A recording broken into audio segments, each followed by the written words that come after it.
Okay, तो आज का हमारा काम है एटॉमिक एंड मॉलिक्यूलर स्पेक्ट्रोस्कोपी में। आ जाओ atomic and molecular spectroscopy. Amit बस हो गया, अब सिर्फ हम बोलेंगे। एटॉमिक एंड मॉलिक्यूलर स्पेक्ट्रोस्कोपी में हमने जो भी असाइनमेंट्स के क्वेश्चंस हैं वो करने हैं आज कवर। ठीक है, असाइनमेंट्स के सारे डाउट्स जो मेरे पास आ गए हैं वो हम कवर कर रहे हैं, और जो भी बीच में हों आप लोग अपना अपने असाइनमेंट्स खोल लो, चाहे जो भी बीच में आपके डाउट्स होंगे क्वेश्चंस वो मेरे को बोलते रहना, साथ साथ मैं कवर करवाता रहूँगा। ठीक है, तो पहला क्वेश्चन करते हैं। फर्स्ट क्वेश्चन असाइनमेंट 1 की बात कर रहा हूँ सबसे पहले मैं। उसके कुछ एक क्वेश्चंस में मिस्टेक्स थी, जो प्रिंटिंग मिस्टेक्स या जो भी ऑप्शंस में मिस्टेक, वो हम कवर कर लेते हैं, और जो रूल्स बताने वाले हैं वो मैं मेंशन कर दूंगा वहाँ पे। ठीक, so the correct matching pair, first question था करेक्ट मैचिंग पेयर, और 4 ऑप्शंस थी उसमें। तो पेयर पूछा है, तो ऐसे एक ऑप्शन मैं करवा रहा हूँ 3p1 2 3p2, और पेयर इसकी पेयरिंग हुई है, इसे हमने बोला है ट्रिपलेट ट्रांजिशन। तो आपको चेक क्या करना था? चेक ये करना था कि ये दोनों ट्रिपलेट हैं या नहीं। ठीक, चेक कैसे करते हैं हम? चेक करेंगे हम 3p1 यानी कि ये 3p1 यानी कि 3 देखो पहले 2s + 1 से कंपेयर करते हैं इसे, तो s कितना हो गया? 1 हो गया। और p यानी कि l वैल्यू p के लिए होती है 1, j value varies from l - s to l + s, वो कितनी हो जाएगी? 1 + 1 और 1 - 1 तक 0 1 2, इन्हीं में से एक वैल्यू दी हुई है 1। ठीक हो गया, तो ये हो गया ट्रिपलेट, ये ट्रिपलेट बन रहा है। यहां से भी आप ऊपर देख सकते हो ये 3 बन रहा है, मतलब ट्रिपलेट है। ठीक, ओके। बाकी की ऑप्शंस आपको पता है, अगली ऑप्शन में लिखा हुआ है, एक ऑप्शन है 2d से, और इसे भी ट्रिपलेट बोला है, ये ट्रिपलेट नहीं है। ऐसे ही नेक्स्ट में ट्रिपलेट नहीं है, ऐसे ही नेक्स्ट में ट्रिपलेट नहीं है। ये जो 2s + 1 होता है, ये स्टेट बता देता है कि कितनी स्टेट्स उसमें हैं। ठीक है, अगर s 0 होगा तो 2s + 1 कितना होगा? 1, that is called a singlet state. ठीक, अगर s 1/2 होगा तो ये कितना आएगा? 2s + 1 will be 2, that is called a doublet state. For s is equal to 1, we get its value to be 3, that is triplet state. और भी states होती हैं, क्विंटेंट स्टेट होती है कि 4-5 बन रही हैं, उसके बाद वाली स्टेट्स को भी हम लिख सकते हैं। But in most of our questions we are okay with singlet, doublet and triplet. Okay, one exception occurs in case of l is equal to 0, वो क्वेश्चन में आ जाएगा, तब हम डिस्कस कर लेंगे। क्लियर है? ओके, उसके बाद सेकंड क्वेश्चन जो है उसमें डाउट में भी आया हुआ है मेरे पास, मैं वो बता दूं। सेकंड क्वेश्चन में फोर्थ ऑप्शन जो है, मैं क्वेश्चन ही करवा देता हूं पूरा। सेकंड क्वेश्चन था, स्पेक्ट्रम दिया हुआ है n is equal to 2 n is equal to 1, ये ट्रांजिशन दी हुई है। ठीक है, ट्रांजिशन दी हुई है। ओके, आगे क्या पूछा है? Shortest wavelength, shortest wavelength, shortest wavelength है मतलब हाईएस्ट एनर्जी। ठीक है,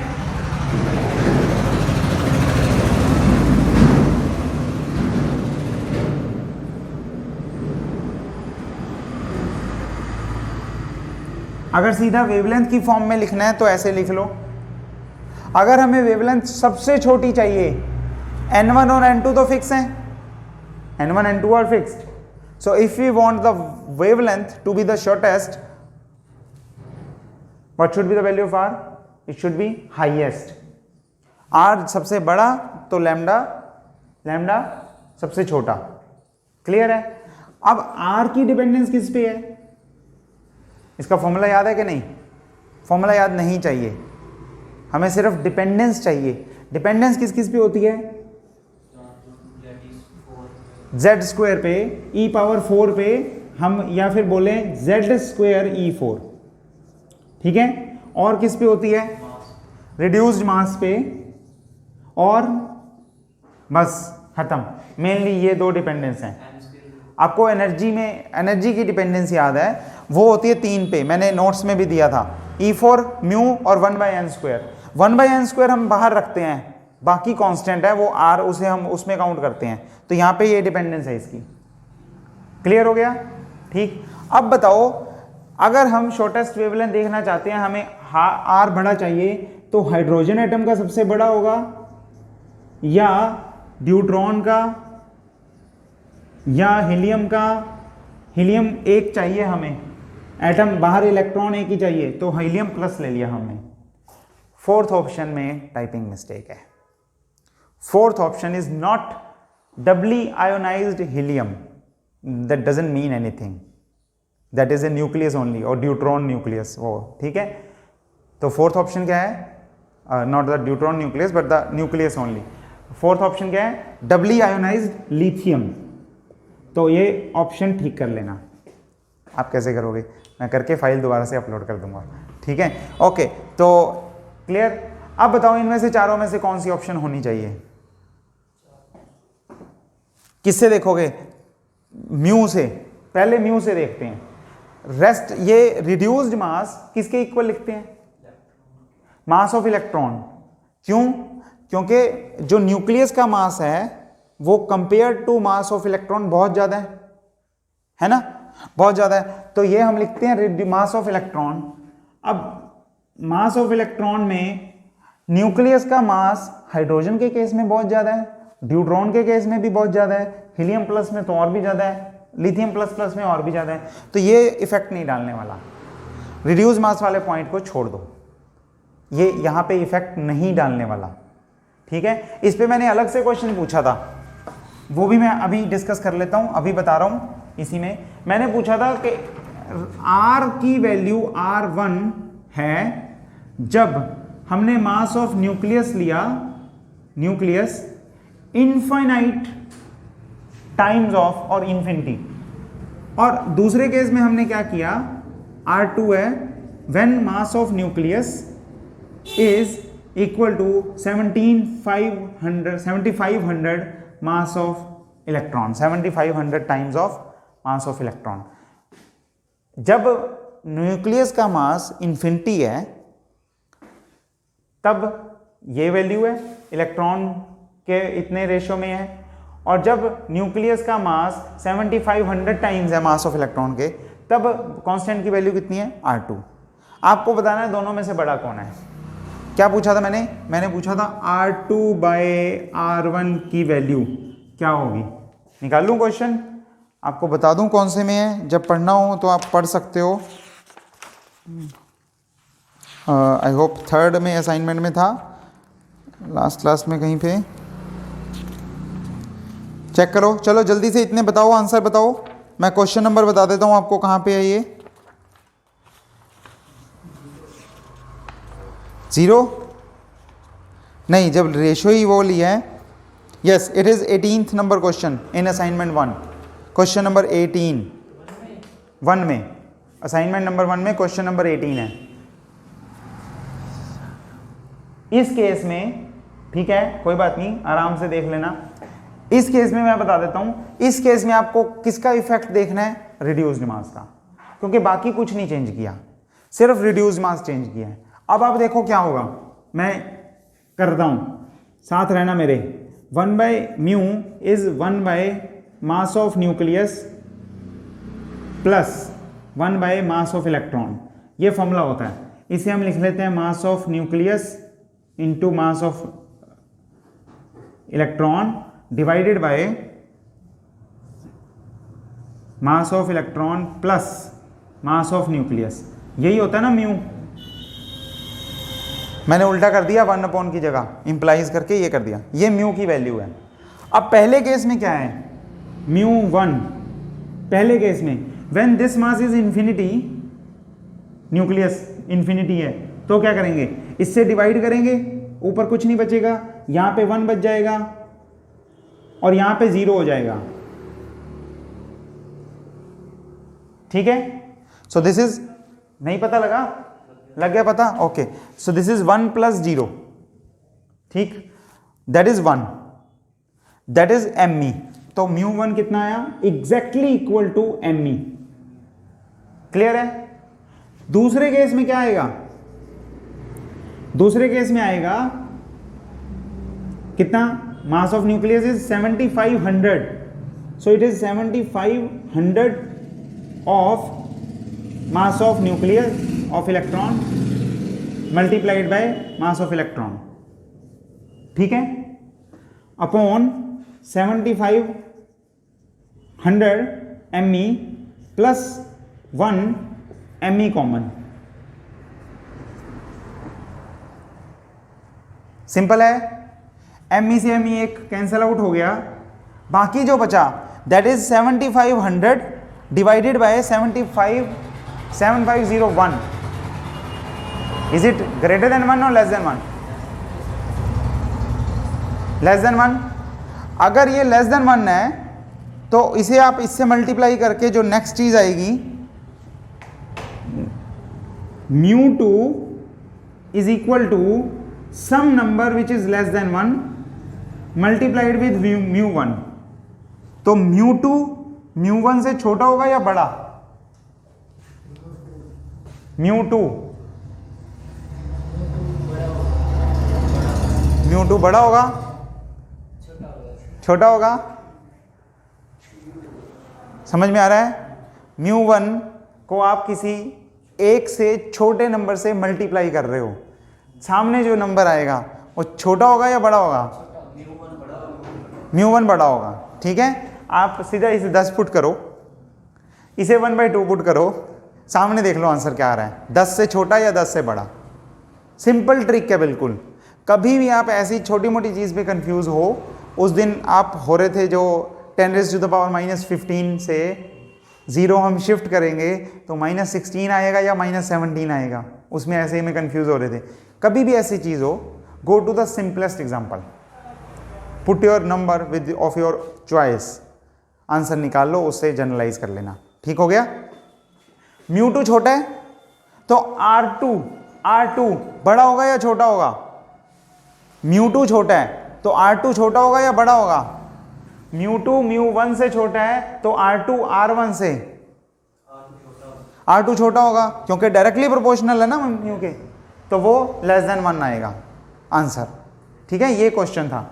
अब हमें मास पे डिपेंडेंस नहीं देखनी, क्योंकि वो इतने स्पेसिफिक वाली नहीं है। हमें किस पे देखनी है डिपेंडेंस? चार्ज पे। अब बताओ, जिसका Z² सबसे ज्यादा, उसका R वैल्यू सबसे ज्यादा, ठीक है, क्योंकि Z पे डायरेक्टली प्रोपोर्शनल है। Is it okay? और जिसकी R वैल्यू सबसे ज्यादा, उसकी लैम्डा सबसे कम। कौन सा आंसर होगा? फर्स्ट हाइड्रोजन एटम, इसका Z सबसे ज्यादा है। हमें क्या चाहिए? देखो, हमें चाहिए शॉर्टेस्ट, ये चाहिए शॉर्टेस्ट, ये चाहिए सबसे छोटा, ये इनवर्सली प्रोपोर्शनल है R के, ये लॉन्गेस्ट सबसे बड़ा, ये डायरेक्टली प्रोपोर्शनल है Z² के। अगर R सबसे बड़ा चाहिए तो Z सबसे बड़ा चाहिए। क्लियर है? Exact formula is not important. What is much more important than that is dependence. You understand the rule. ठीक है? आप उस चीज को समझोगे जितना ज़्यादा, उतना ज़्यादा आपको क्लैरिटी आएगी कॉन्सेप्ट्स में, उन्हें समझना ज़रूरी है। क्लियर है? खत्म हो गया? इतना ही था क्वेश्चन। चलो नेक्स्ट डाउट बता दो। नेक्स्ट डाउट अगर कोई है बता दो। नेक्स्ट भी हम देख लेते हैं। थर्ड क्वेश्चन जाने दो। फोर्थ क्वेश्चन में प्रॉब्लम है, एक एनर्जी वैल्यू दी हुई है, 1 कैनॉट पूछा है, कैन होगा उसकी जगह। ठीक है, आपको एनर्जी रेंजेस पता है ना, Lyman series, बामर series, Paschen series. जो एनर्जी वैल्यू दी हुई है वो लेमन सीरीज की है। ओके, तो उस रेंज में है, अप्रोक्सीमेटली उस रेंज में है, तो हमने उस हिसाब से कर लिया। बाकी हम देख लेंगे और ओके। नेक्स्ट है हीलियम नियॉन लेज़र। लेज़र वाला हमने टॉपिक करना है अभी, ये बाय डेफिनेशन ही है, टिपिकल क्वेश्चन नहीं है। लेज़र वाला हम पार्ट करेंगे ऑप्टिक्स में कवर। तो ये क्वेश्चन सिर्फ इसलिए डाले थे कि अंदाज़ा स्पेक्ट्रोस्कोपी में आ जाते हैं टच करवाने के लिए। 6th क्वेश्चन भी जब लेज़र हम करेंगे उसमें कवर हो जाएगा। 7th क्वेश्चन आप कर सकते हो अपने आप, कोहेरेंट सोर्सेज की डेफिनेशन है, ठीक। और ये मैं इसलिए बता रहा हूँ क्योंकि इसमें भी एक टाइपिंग मिस्टेक थी, और वो ये कि जो डी ऑप्शन है सही आंसर, वो अनकोऑर्डिनेटेड वेव्स नहीं है, वो कोऑर्डिनेटेड वेव्स हैं। तो लिख दूं मैं 7th क्वेश्चन के डी आंसर में सही आंसर है जो, उसमें अनकोऑर्डिनेटेड लिखा हुआ है, वो नहीं है, कोऑर्डिनेटेड है, ठीक। और वेवलेंथ हमेशा पर्टिकुलर होती है। लेज़र की प्रॉपर्टीज़ में हम ये भी बात करेंगे। लेज़र में क्या होता है, मोनोक्रोमेटिक होती है यानी कि सिंगल वेवलेंथ, और बीम कोहेरेंट सोर्सेज से चलती है, तो वो उसमें आ जाएगा। ओके नेक्स्ट, ठीक है। ये भी रोटेशन स्पेक्ट्रा में एक वेवलेंथ दी हुई है और आपको एक फॉर्मूला लगाना है सिंपल सा बॉन्ड लेंथ का, ठीक है। तो मैं उसका हिंट दे देता हूँ। न्यूमेरिकल्स कैलकुलेशंस उसमें नहीं है, सारे क्वेश्चंस कवर नहीं होंगे। और मेरे पास ये किसी का डाउट आया हुआ है, डाउट तो आया हुआ है, एक का आया हुआ है, एक का नहीं आया हुआ। ओके, एक और चीज़ आप कोशिश किया करो, ये भी करो कि अगर आपका क्वेश्चन मान लो डाउट में है, चीज़ को समझ लो ध्यान से, सभी इम्प्लीमेंट कर देना, और नहीं तो मैं आप कल्ले का नाम ले लेके करवाऊंगा ग्रुप में इंट्रोड्यूस कर करके। अगर मेरे को किसी एक स्टूडेंट ने डाउट भेजे हैं कि सर 2nd, 4th और 5th क्वेश्चन नहीं निकले, what does it represents? It represents कि आउट ऑफ 20 उसके 17 क्वेश्चंस निकल गए, ठीक है। इसका मतलब है आपके बाकी क्वेश्चंस निकल चुके हैं, 1st और 3rd निकल चुके हैं मान लो। अगर दूसरा स्टूडेंट कहता है कि सर मेरा 3rd, 4th और 6th डाउट है, इसका मतलब उसका 1st, 2nd, 5th निकल चुका है। तो एटलीस्ट आप ये करो कि ये आपका डाउट नहीं है ना स्टूडेंट 2, ये डाउट नहीं है आपका, ये वाला आपका डाउट तो नहीं है, और ये वाला डाउट भी नहीं है स्टूडेंट 2 का, मतलब ये स्टूडेंट 2 से एरो लगाने थे, ये लो, ये दोनों सॉल्व करो या उनका रीजन दो या उनकी जो भी लॉजिकल उनमें बनता है रीजनिंग, वो करके ग्रुप में पहले वाले स्टूडेंट को टैग करके रिप्लाई कर देना कि ये वाले क्वेश्चन का ये आंसर है। इससे क्या होगा, इससे आपकी बहुत हेल्दी ग्रुप डिस्कशन शुरू हो जाएगी। हुई है, एक ग्रुप में चल रही है, पूरी तरह से नहीं हुई आप लोगों में, तो वो कर लेना, क्लियर है। और ऐसे ही S1 को क्या करना है, चाहे डाउट बाद में आया किसी और का आया, लेकिन उसे ये क्वेश्चन तो उसने कर लिया और ये क्वेश्चन भी उसने कर लिया, वो इन दोनों का सॉल्यूशन भेज दे। इससे फ़ायदा एक और होगा, एक तो आपको दूसरे को कहाँ प्रॉब्लम हुई वो पता लगेगा। ये भी हो सकता है कि आपने वो क्वेश्चन में वो गलती पकड़ी ना हो, दूसरे ने पकड़ ली, ठीक। तीसरी चीज़, सबसे मोस्ट इंपॉर्टेंट फ़ायदा, कि मेरे को 6 के 6 नहीं करवाने पड़ेंगे। और अगर मैं ये 6 नहीं करवाऊंगा तो ये तो है नहीं कि मैं टिक के बैठूंगा।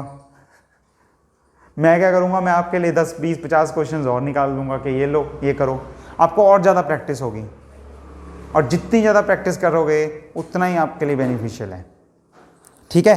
तो ये वाले डाउट्स में ध्यान रखना इस चीज़ का। ओके, मैं ये वाला बता देता हूँ। नेक्स्ट क्वेश्चन, CO बॉन्ड दिया हुआ, मान लो आपको इसमें क्या होता है, I = μr² का फॉर्मूला लगाना होता है,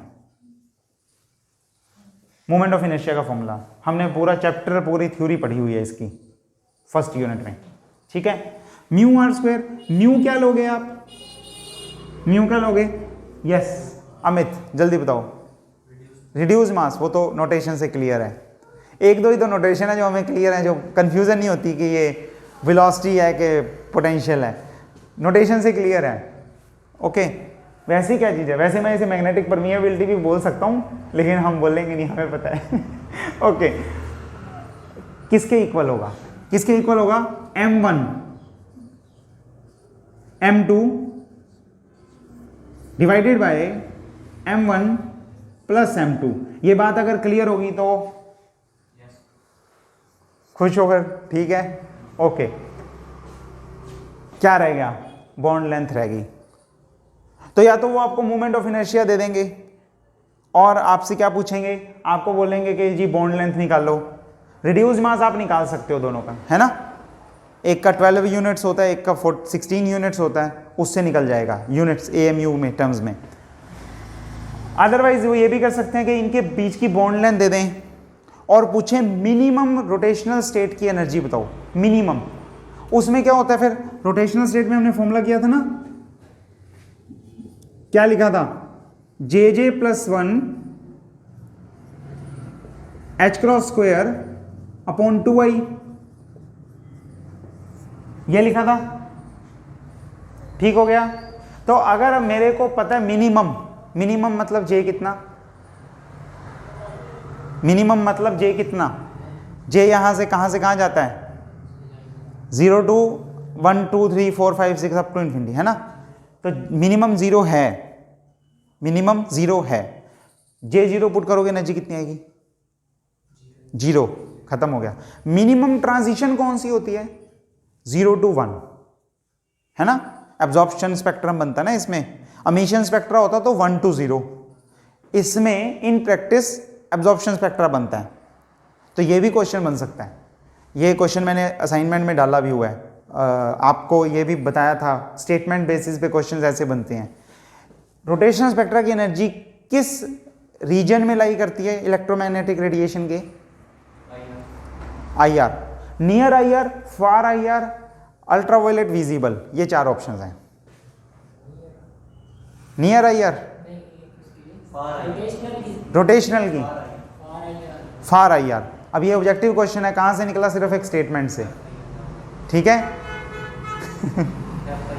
रोटेशन जो FIR होगी, बंदा घूमता ही रह जाएगा फिर, ठीक है, ओके। नियर IR किहदे च हुंदी है, नियर IR में क्या होता है, वो होती है वाइब्रेशनल स्पेक्ट्रा। लाइमन सीरीज में कौन सी निकलती है, UV, और सिर्फ लाइमन में UV निकलती है, उससे नीचे वाले जो बामर और पास्टन है उनमें विजिबल। पास्टन में भी इंफ्रारेड पहुंच जाती है, पर वो बेसिक इंफ्रारेड है, ठीक है, क्लियर है। तो इस तरह से ये भी क्वेश्चन बनता है कि इलेक्ट्रॉनिक, वाइब्रेशनल और रोटेशनल स्पेक्ट्रा में कौन कौन से रीजन्स आते हैं। तो ऑप्शंस हो जाएंगी IR IR IR, IR UV visible, UV visible IR, और UV IR और फार IR। तो आंसर मिल जाएगा आपको, जिनमें तीनों मैच करें सही, क्लियर है। तो क्वेश्चन ऐसे बहुत सारे क्वेश्चन बन सकते हैं जो आपको एक एक स्टेटमेंट में सारे बताए नहीं जाते, घुमा घुमा के दिए जाते हैं हर बार। मैं यूजुअली ये करता भी यही हूँ, आपको असाइनमेंट में एक तरह से पूछा जाता है, वही वाला क्वेश्चन घुमा के टेस्ट में दूसरे तरीके से डाला जाता है, स्टेटमेंट ताकि बिल्कुल सेम ना हो, क्वेश्चन सेम ही होता है, ठीक है, टेक्निक सेम होती है, ओके।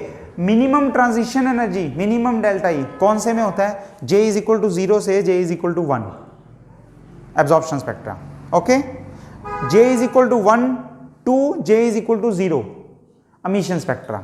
अगर डिक्रीज हो रहा है नंबर तो एमिशन, इंक्रीज हो रहा है तो एब्जॉर्प्शन, क्लियर है ना, ओके। तो इसके हिसाब से हम, अब इसमें मान लो दे दिया, तो आप क्या करोगे, J को 1 पुट करके डेल्टा ई निकाल लोगे कि क्या वेरिएबल कौन कौन है, वेरिएबल है J, I और डेल्टा ई, और तो कोई है ही नहीं।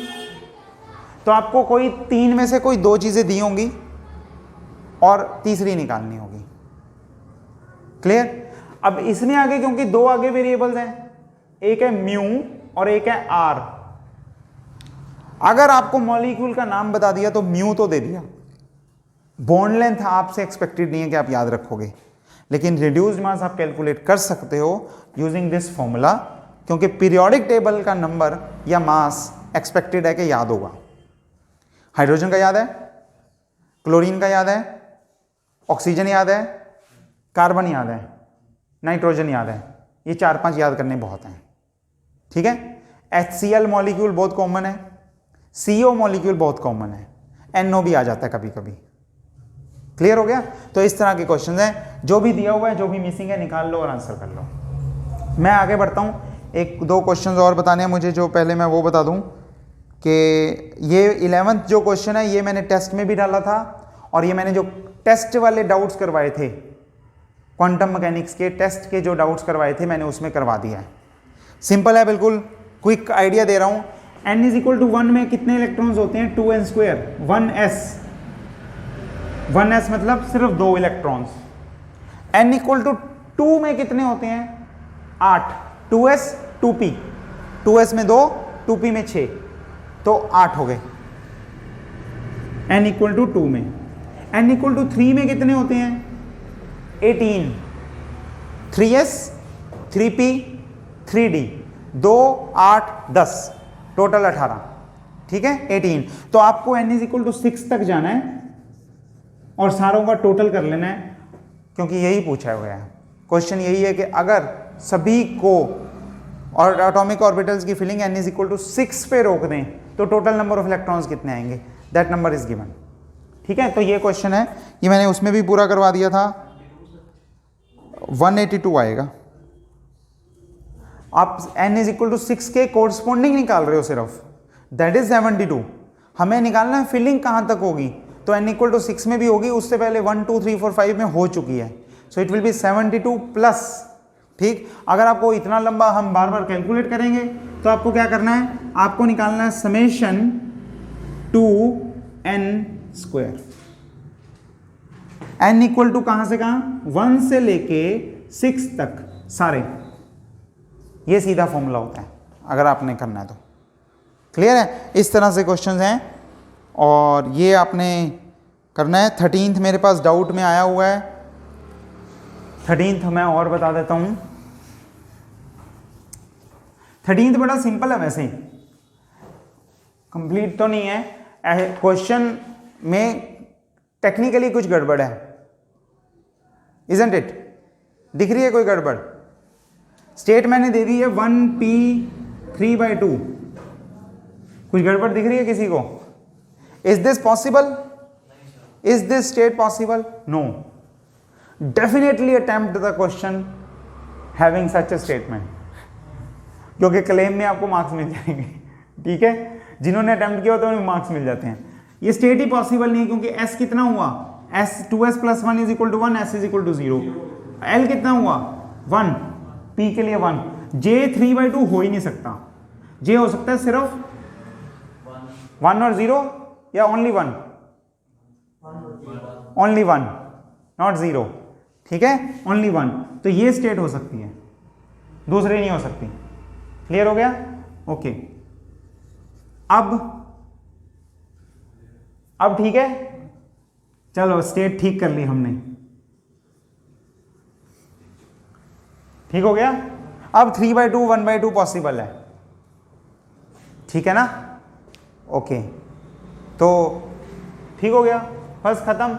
आगे क्या पूछा है आपसे? पूछा स्प्लिटिंग कितनी होगी। स्प्लिटिंग बेसिकली आप इसमें क्या कर सकते हो, क्वेश्चन वैसे गलत था ये टेक्निकली, इसे आप छोड़ सकते हो, मैं वैसे बता रहा हूं। उसके हिसाब से आप 3/2 के हिसाब से नंबर ऑफ लाइंस बता दो, j के हिसाब से। j के हिसाब से mj कितनी वैल्यूज देगा? 3/2 1/2 -1/2 -3/2, तो लिख दिया हमने, ठीक। Okay, 15th question selection rules हैं, सीधा डेफिनेशन। 16th क्वेश्चन में मिस्टेक है, आंसर सी नहीं होगा, आंसर की में मिस्टेक थी, ए होगा, ठीक है। पता है कि नहीं? एक्सरे वाले नोट्स पढ़ लेना, एक्सरे वाले नोट्स में दिया हुआ है सब कुछ, नोट्स में अवेलेबल है आपके पास। नेक्स्ट जो है वो हायर, क्योंकि हायर देन एक्सपेरिमेंट वैल्यू पूछा है, that is due two electron repulsion. 18th मैंने करवा दिया है। 19th में इन होमोजीनियस मैग्नेटिक फील्ड आएगा, होमोजीनियस नहीं होती, स्टर्न गार्लक एक्सपेरिमेंट मैंने नोट्स में बताया था कि उसमें कभी भी होमोजीनियस मैग्नेटिक फील्ड नहीं लगानी, कोई डिस्प्लेसमेंट कोई फोर्स नहीं लगेगा, it should be non homogeneous. फॉर्मूले में आपको याद होगा curly B by curly Z था, अगर बी होमोजीनियस हो गया फिर तो डेरिवेटिव ही 0 हो जाएगा, तो it should be non homogeneous. Correct answer is C, not A. Next जो है वो बेसिक ही था, डेफिनेशन से ही था, ठीक हो गया। We have completed 1 assignment, assignment number 1 of AMP। अगला नंबर है असाइनमेंट नंबर 2 और 3 का, इसमें कोई डाउट? चलो ठीक है, अगली क्लास में अगला काम करेंगे। ये वाला टॉपिक पूरा हो गया हमारा एक पार्ट।